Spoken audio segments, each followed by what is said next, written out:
Bonjour à tous, bienvenue dans cette édition de la mi-journée sur BB24. Le cancer du sein est la deuxième cause de décès par cancer chez la femme. Ce 19 octobre est destiné à la sensibilisation au dépistage précoce et à soutenir ces femmes qui en souffrent. À suivre, des témoignages de patientes. Tournée de sensibilisation de l'Institut national de la femme, les responsables ont échangé avec les communautés sur le plein épanouissement des femmes et des filles. La délégation était dans le département du Mono. Les mets locaux à l'honneur dans la commune de Zé, c'était à l'occasion de la 4e édition du jeu concours d'art culinaire. Objectif, promouvoir les mets locaux.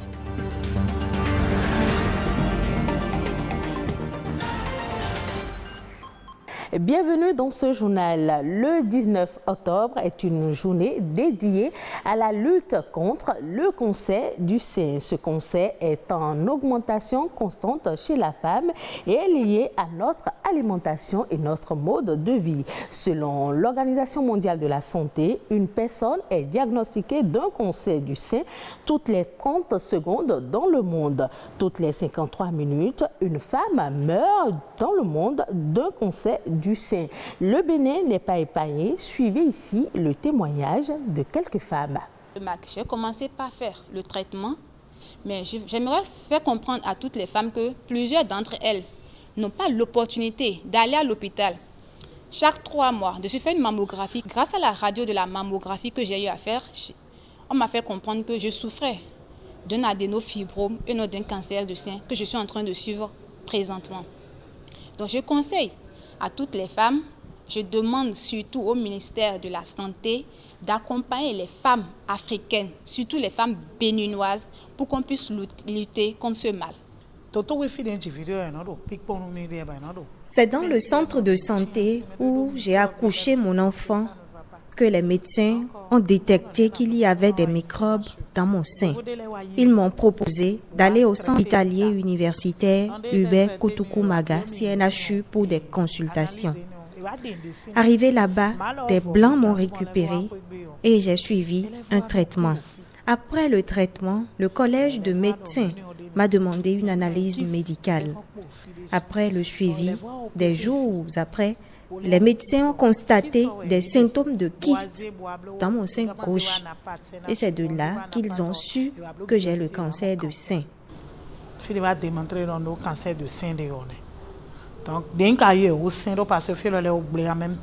Après des traitements et avec la grâce de Dieu, je suis aujourd'hui guérie.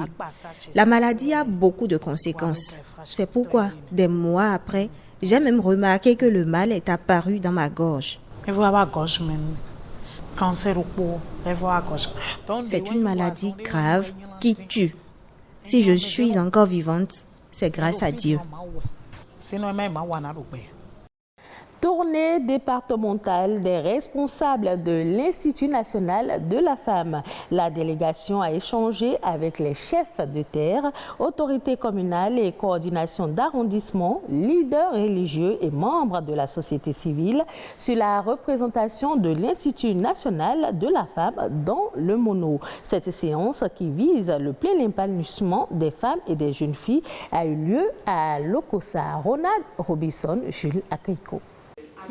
Sur instruction du chef de l'État, l'Institut national de la femme est appelé à couvrir progressivement tous les arrondissements du Bénin afin d'être plus proche des victimes de toute forme de violence sexiste ou sexuelle. Les cas de maltraitance et autres traitements inhumains auront bientôt du répondant avec l'installation imminente des points focaux de l'Institut national de la femme dans le Mono. L'Institut national de la femme a besoin que vous l'informiez des comités, des relais, et tout ce qui est en place pour que nous puissions ensemble faire en sorte que notre arrivée apporte un plus. Parce que le grand souci, c'est celui de la célérité. Que la justice soit vite rendue, que les sensibilisations soient faites au plus proche des familles pour qu'on puisse vraiment mettre derrière nous la question des violences faites aux femmes et aux filles. L'épanouissement de la femme est au cœur de la mission de l'Institut national de la femme. La préfecture de Mono n'a pas marchandé son accompagnement à l'institution.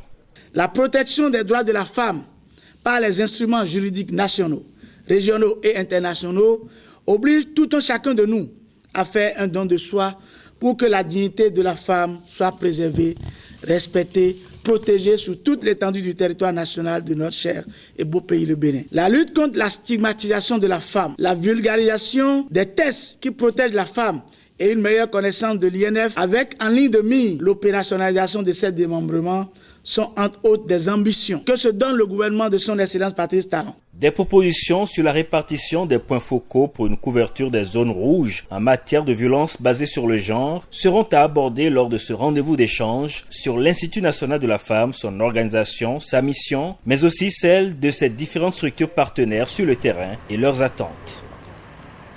L'œuf est un concentré de micro- et macronutriments indispensables pour l'organisme. Les spécialistes de la santé recommandent que chaque être humain consomme au moins un œuf par jour. Quel est le rôle de l'œuf pour la santé humaine? Arnaud Abanan et Reine Ouira pour plus de précision. L'œuf, un produit agricole issu d'élevage. Il est utilisé comme aliment humain, simple ou servant d'ingrédient dans la composition de nombreux plats. Il héberge l'embryon de poussin et des substances nutritives. Les œufs sont des aliments qu'on peut classer dans la catégorie des aliments protéiques. Donc, qui dit aliments protéiques, ce sont des aliments qui favorisent vraiment la croissance chez les enfants, le développement normal des enfants, parce que quand les enfants commencent par grandir, ils ont plus besoin d'acides aminés, ils ont besoin de protéines, et qui fait du bien aux enfants, qui aide les enfants à bien grandir. C'est une excellente source de choline, un composé qui joue un rôle important dans le développement et le fonctionnement du cerveau. Il dispose de nombreuses vertus. Quand on parle en termes de besoins nutritionnels de façon générale des individus, l'œuf ne fera pas du bien uniquement aux enfants, mais aussi aux adultes parce que l'œuf contient également d'autres nutriments. À l'exemple des caroténoïdes, ce sont des antioxydants. De façon plus spécifique, c'est la lutéine et la zéaxanthine. Ce sont des nutriments qui font du bien aux yeux, qui protègent les yeux contre les rayons ultraviolets du soleil et les rayons émis par nos écrans, nos téléphones que nous utilisons habituellement. Les œufs sont riches en fer et le fer permet de prévenir contre l'anémie. Au-delà de ces bienfaits, il est néanmoins utile de limiter sa consommation pour ne pas créer de problèmes digestifs. La consommation en œuf ne doit pas se faire tous les jours. Et une consommation régulière et excessive de l'œuf peut entraîner des inconforts digestifs, des flatulences.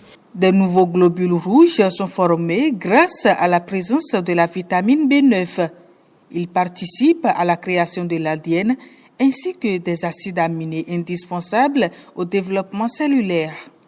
Mais attention, selon une étude américaine, manger entre 3 et 4 œufs par semaine augmenterait de 6% le risque de maladies cardiovasculaires.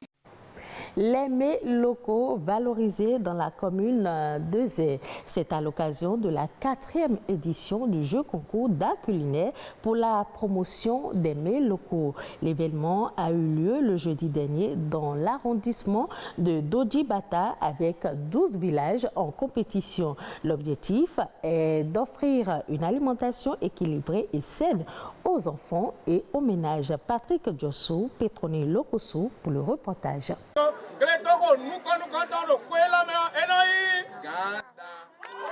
Anaho a gagné le trophée 2022 du jeu concours d'art culinaire pour la promotion des nourritures locales équilibrées des enfants et des ménages. Une initiative qui s'inscrit comme événement participant à la Journée mondiale de l'alimentation célébrée chaque 16 octobre.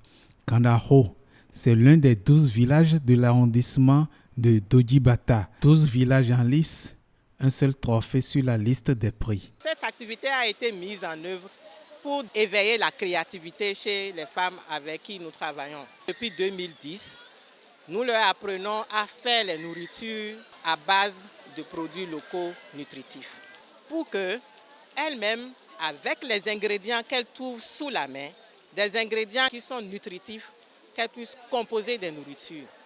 Nous ne dépensons plus dans les hôpitaux Nous sommes bien parce que nous mangeons des produits nutritifs. C'est 12 villages qui sont ici aujourd'hui.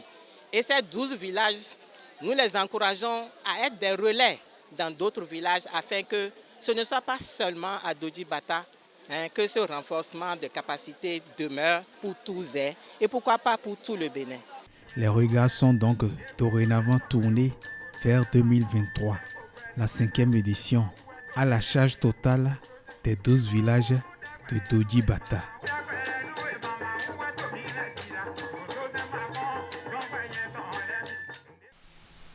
Au plan international, c'est dans Eco-Inter qui porte aujourd'hui la signature de Arnaud Kodjou Adadja.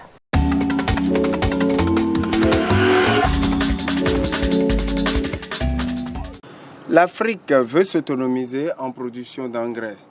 Au Forum des producteurs africains d'engrais au Maroc, il a été suggéré de regrouper l'ensemble des acteurs de la filière pour que les commandes à passer puissent être groupées pour avoir de meilleurs prix et pouvoir aussi distribuer ces engrais aux paysans à temps. Autre suggestion évoquée, les immenses ressources africaines de phosphate et de gaz, principaux ingrédients des engrais, pourraient être exploités par les pays africains eux-mêmes. Il y a urgence. Voilà le mot d'ordre de ce forum face à la rupture d'approvisionnement et à l'envolée des prix des engrais à cause de la guerre en Ukraine. En réponse, 4 millions de tonnes de fertilisants vont être libérées par l'organisme chérifien des phosphates pour être données ou vendues à un prix préférentiel. Quant à la BAD, elle va débloquer 1000 milliards de francs CFA pour fournir des engrais sur le long terme. La banane est également frappée par la crise énergétique mondiale. Comme certains fruits et légumes, pour être commercialisée, la banane doit passer plusieurs jours en mûrisserie, alors que la filière était déjà touchée par une hausse des coûts de production. Et pour cause, au coût des engrais, on associe celui des emballages qui a augmenté d'au moins 25%, celui du transport maritime et désormais le coût énergétique. Il faut donc s'attendre à des prix plus élevés en 2023.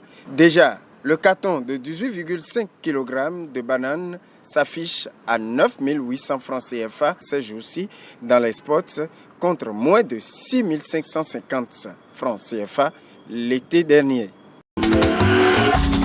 À 34 ans, c'est une éclatante revanche pour Benzema, buteur parfois mal aimé qui a fini par mettre tout le monde d'accord. Cela le place haut, très haut, dans la hiérarchie des meilleurs footballeurs français de l'histoire, lui qui est devenu en mars 2022 le meilleur buteur français de tous les temps avec plus de 400 buts au compteur. Son sacre a été salué sur Twitter par le président français Emmanuel Macron. C'est d'ailleurs Zidane, ancien entraîneur de Benzema au Real, ayant joué, selon lui, un rôle de grand frère dans sa carrière, qui a remis le prestigieux trophée décerné par le magazine France Football à son successeur français. Longtemps cantonné dans l'ombre de Cristiano Ronaldo, mais finalement lauréat de la 66e édition du prestigieux trophée individuel, voilà Benzema entré au panthéon de son sport.